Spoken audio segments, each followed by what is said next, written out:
Once the baby is delivered, the first thing that the parent asks is, I've had so much of high sugars, what should I do for the baby? It depends upon how much your sugar control was in utero. Based on that only we classify what are the symptoms or the problems that we anticipate for.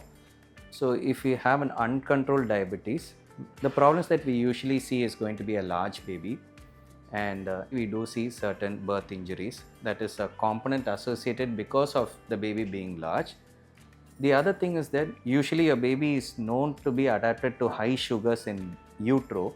When the moment the cord is clamped, their sugar supply is cut. So we usually expect low sugars. Hypoglycemia is the only thing that we are dreaded about. There are no arbitrary guidelines to say, but anything more than 50 in a capillary blood glucose, we take it as normal. So if that sugar is more than 50, we just keep monitoring for 24 to maximum 48 hours and leave the baby. And we all know that babies do lose weight. Contrarily, we see that these babies drop weight much more than the usual. So we are more keen into looking into your feeding establishment, and your sugar and your associate monitoring.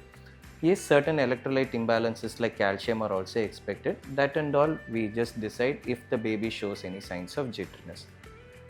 All you have to worry about for you having high sugar in utero is only the immediate complications. Once all these sugars are okay, and probably after the first week to 2 weeks of life, we just monitor them like any routine baby. We just check for their growth, we just check for their complications if they had any, and if at all they have had severe hypoglycemia or any anatomical malformations or anything which is associated with your high sugars, only those babies need to have a long-term follow-up.